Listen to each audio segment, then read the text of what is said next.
Back in Volume 11 First Year Arc, there was a conversation that changed the direction of the entire series, which was the conversation between Ayanokoji and Horikita Manabu. They mostly talked about Horikita and what exactly they were hoping from her. Manabu said that Horikita has the potential to surpass him, and Ayanokoji decides to believe in his word. However, what exactly her potential is never explained, and what they mean by surpassing him is also very vague. However, I have a pretty solid answer for that question, but prepare yourself. The answer is probably not up to your liking.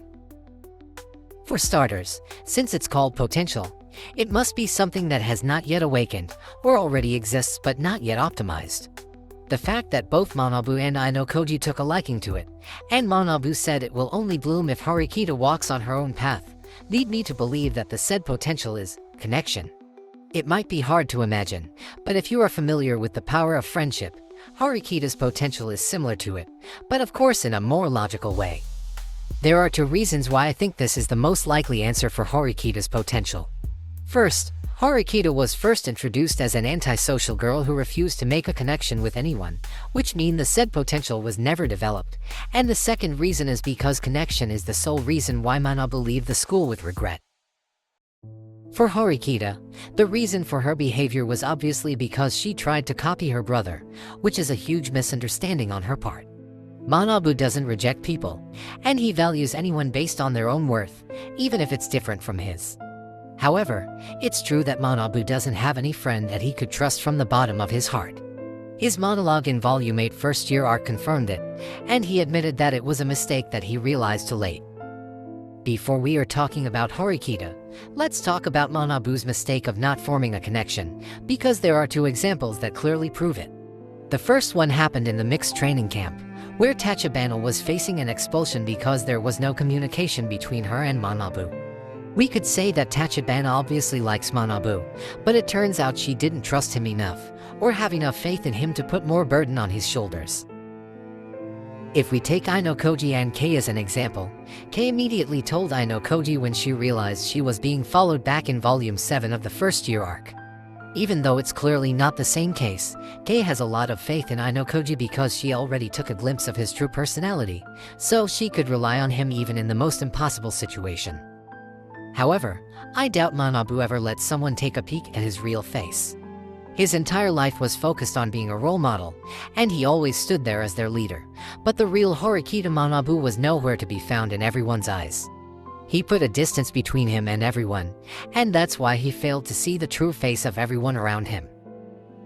Manabu's second mistake was when he trusted Kiriyama to take care of Nagumo. It's not like this one is really a mistake, but Manabu introduced Kiriyama to Ayanokoji because he thought Kiriyama wanted to overthrow Nagumo, and we know how it ended. Kiriyama gives up the fight, and simply follows Nagumo for a chance to transfer to Class A. Manabu put his hope on the wrong person, maybe because he actually doesn't know Kiriyama that well.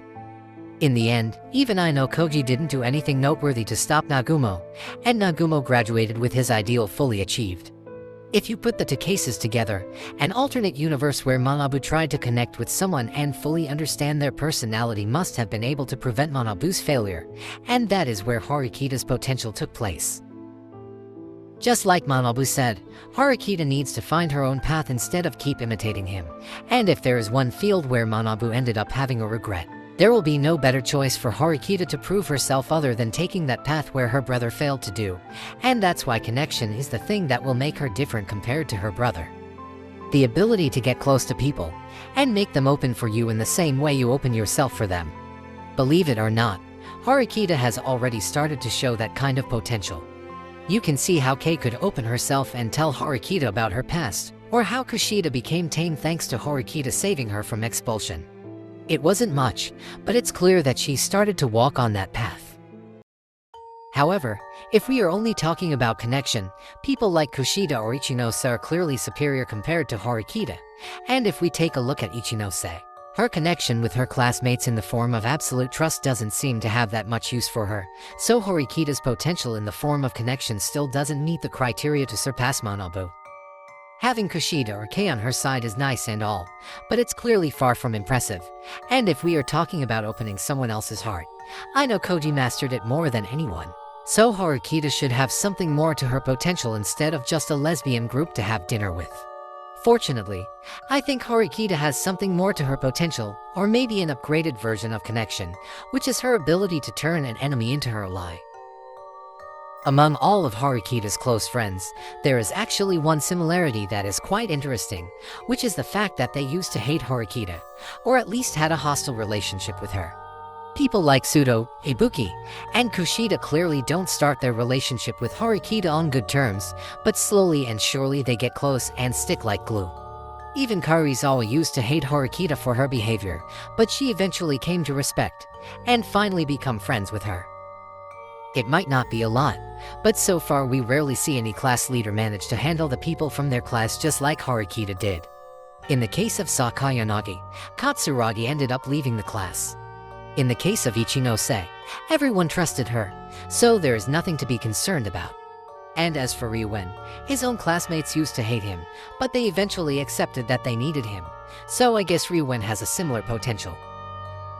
However, another thing that makes Horikita special even above Ryuen is the fact that somehow she keeps attracting people to her. If we look at the current story development, people like Ishigami, Tsubasa, or Ayanokoji put their eyes on her. It's probably thanks to her fortune to be placed in the same bus as Ayanokoji, but Horikita ended up connected to a lot of people. If we added this fact to her potential to turn enemy into ally, we could see how the future plot will probably go, which is Horikita eventually take everyone's hands and fight Ayanokoji together. I know that sounds like a really cliché story, but everything just fit together perfectly.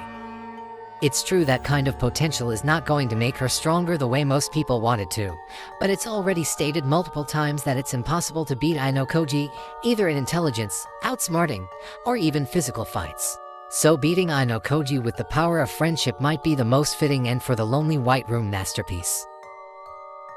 According to Horikita's quote from the third-year website, she said that as long as she has friends in her class, she could defeat anyone no matter how big they are, even if it's Ayanokoji.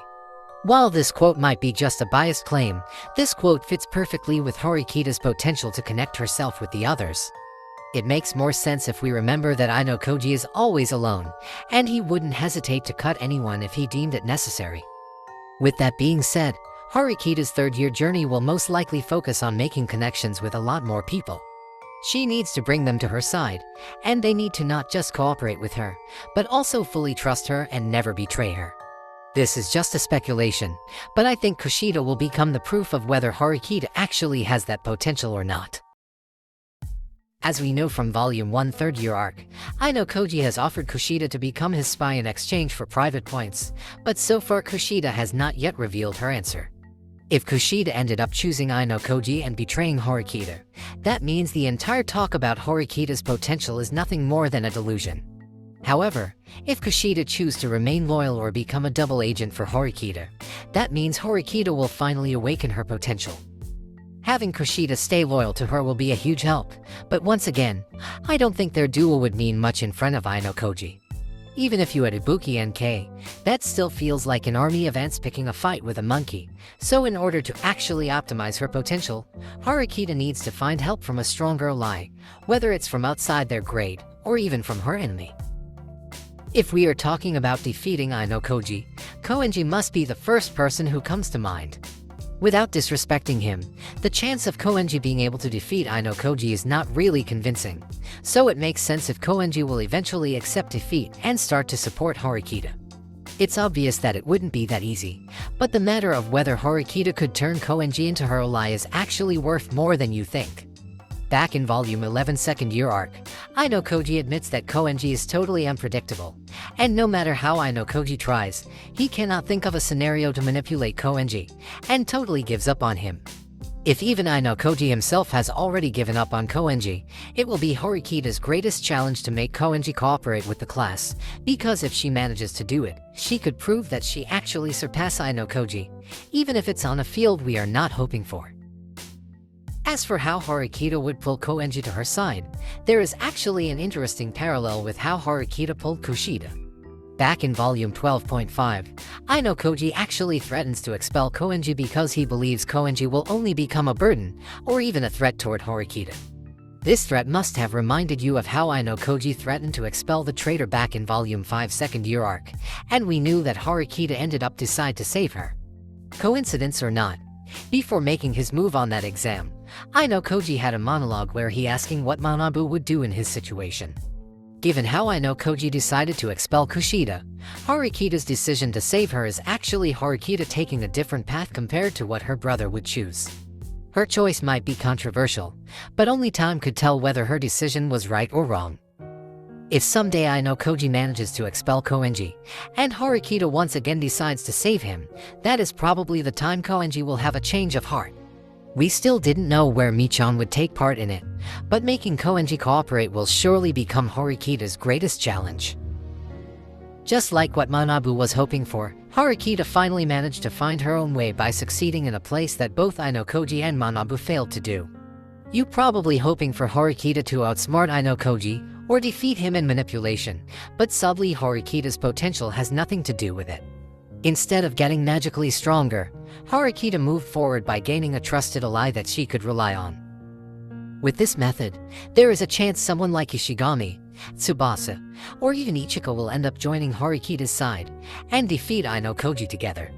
I know that sounds like a really cliché plot, but at this point in the story, it's hard to find another way that could logically beat Ayanokoji. If Horikita even manages to turn everyone who supports Ayanokoji into joining her side, Ayanokoji will end up fighting alone, which is a really perfect ending for his White Room personality. In conclusion, I don't think you should hope too much from Horikita's potential, because it might be nothing out of the ordinary. Making a friend is something everyone can do, but when it comes to Ayanokoji, who is extraordinary in all aspects, taking interest in something ordinary is something that he would do. Before the end, I want to talk about Ayanokoji's smiling scene. Of course, there are a lot of ways to interpret it, but I actually want to believe the reason Ayanokoji was smiling is because Horikita feels hesitant to expel Ibuki, even if it's for the sake of the class. Unlike Ayanokoji, who could expel Sakura without a second thought, Horikita is a normal human, and the fact that Horikita made a mistake or involved her personal feelings is something that is worth looking forward to. Horikita has made a genuine relationship, while Ayanokoji is still trapped in the cold place called the White Room. Maybe someday Horikita could also reach Ayanokoji and connect with him, or maybe Ayanokoji could honestly tell Horikita about his past, but that will be a story far in the future. For now, let's just hope Koenji won't absurdly lose in the next volume.